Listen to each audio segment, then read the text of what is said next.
Hey guys, Travis here again. This website right here, this is where I usually get my information for, well, I mean, at least with the Hiragana Katakana letters. Like today we're going to be learning more Japanese, so I figure I'd just show you that. Again, if you want the link, it's up there.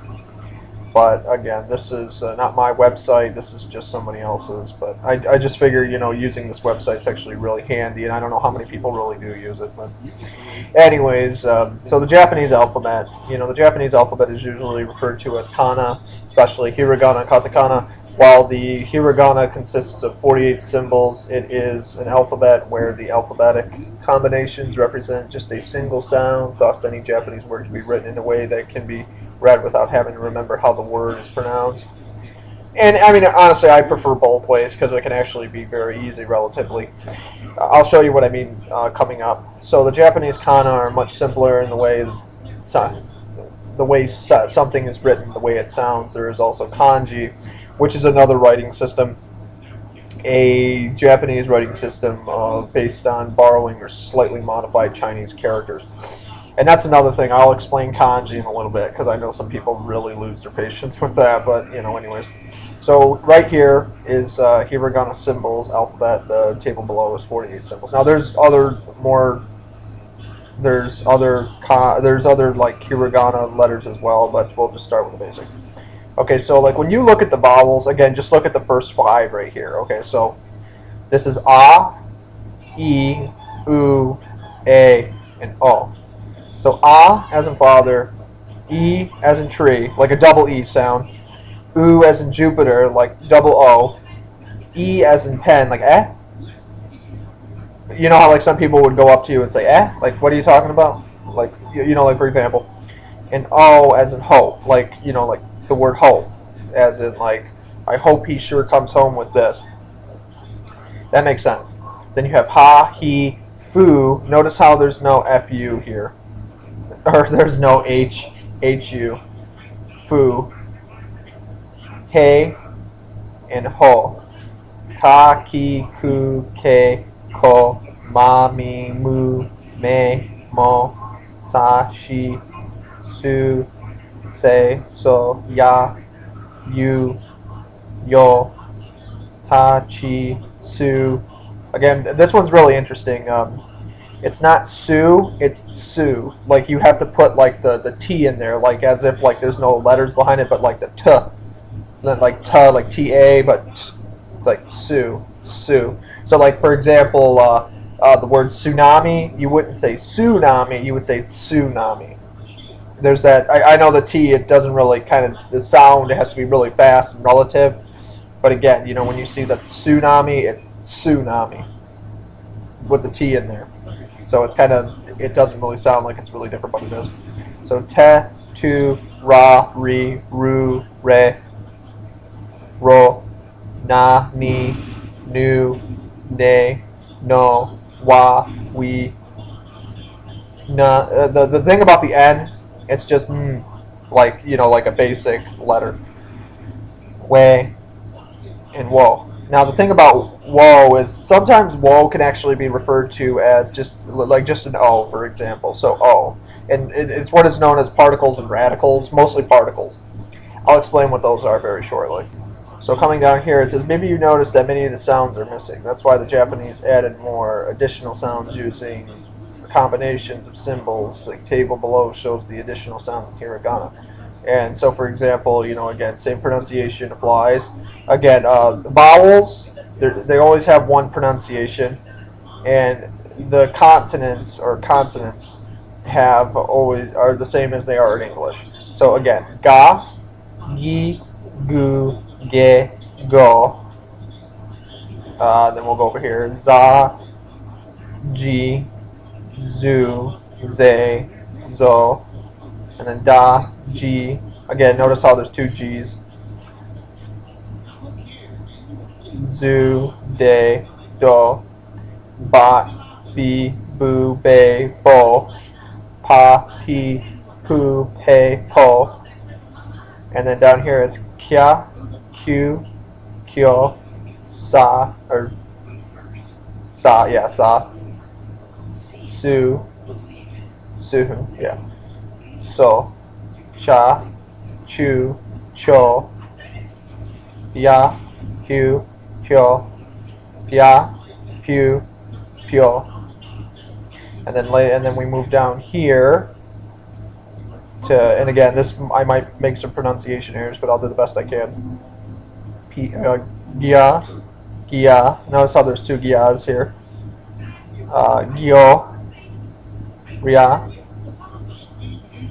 ja, ju, jo, ryu, nya, nyu, nyo, ryu. Again, look, two different ryus.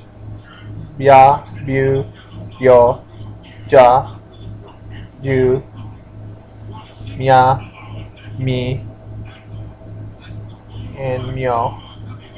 So mi, I don't know why it's just y, no letters there. I guess it. I mean, I don't know. It's the first time I'm seeing this, but I'd imagine that the y makes the same I noise. I'd have to look that up actually. My guess is that the y is the same as it is in English, like because like sometimes it can be like me.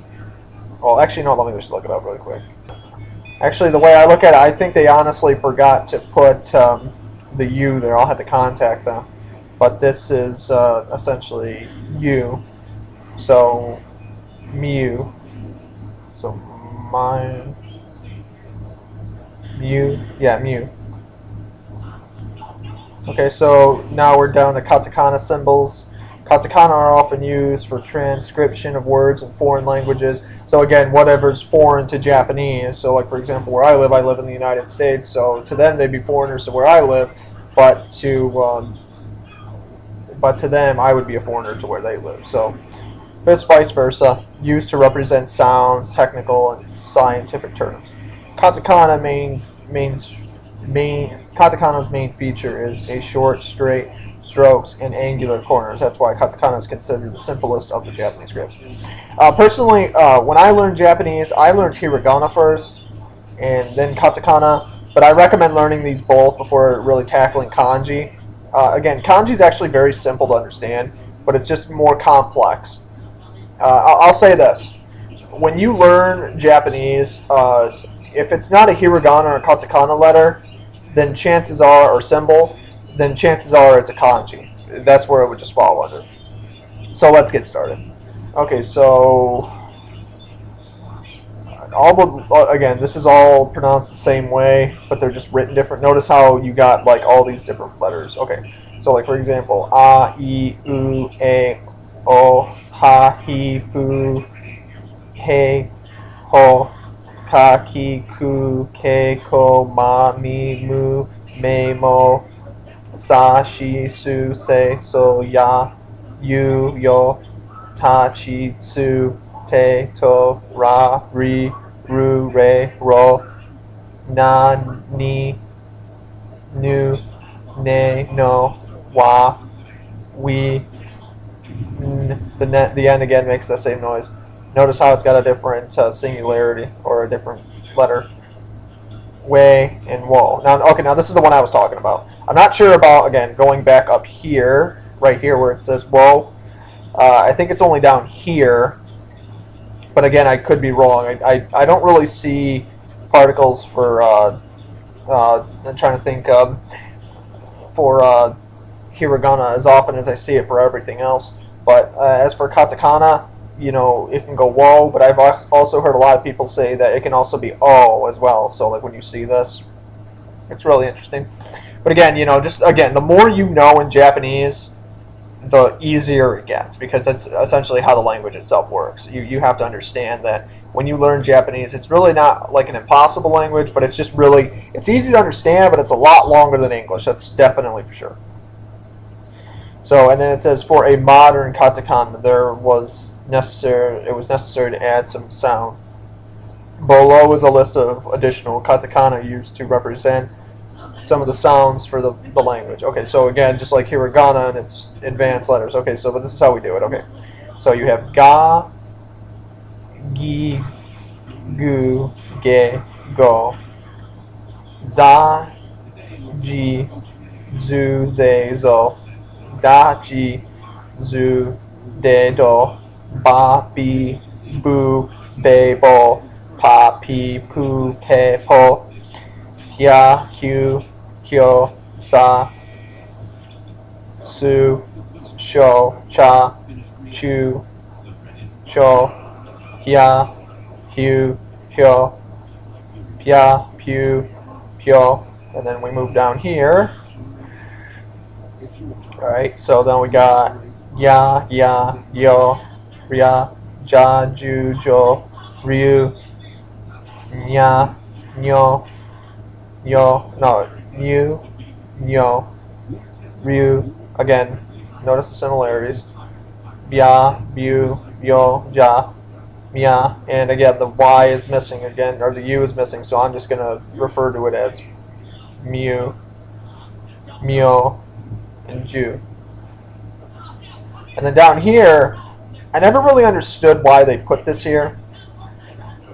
This is just, it says kanji. The kanji are often used together with 3 other systems to write Japanese kanji. So again, you have 4 different writing systems in Japanese. You have Hiragana Katakana, which I showed you above. Kanji is like foreign language, like it's essentially borrowed letters, and we'll get into how that can be. But this really down here, it really, I do not know like why they wrote it like this.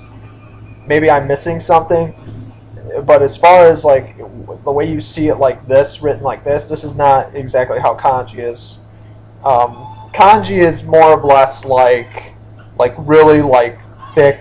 Like there's so many different brushstrokes, so many different things, and you'd be surprised how the language itself really works. I'll have to show you what that really means. But you know, these could be just like different ways of writing them that I'm not aware of. But we'll just skip it for right now. Also, I want to go on record by saying that when you do read Japanese, though, the fourth part of the language that you'll read also is what is known as Romaji, R-O-M-I-J-E, R-O-M-A-J-I, Romaji. Essentially, what it is it's just a different way of writing the letters. It's not a set of letters. When you write Japanese, essentially look at it like this. Like these are the symbols you would use, and then Romaji would just be what it is in English. So like again, we'll go up because you know this is a better example. So these are the brush strokes of the Japanese, and then this would just be the Romaji of it, the character illustrations of it. So that's essentially all it is. Now people say you don't need to know Romaji or the brush strokes, but essentially the way I look at it, you know, I would learn them both, because if you're gonna, you might as well, because if you're gonna be learning one, you're gonna already know the other anyways. So you're pretty much learning both of them anyways.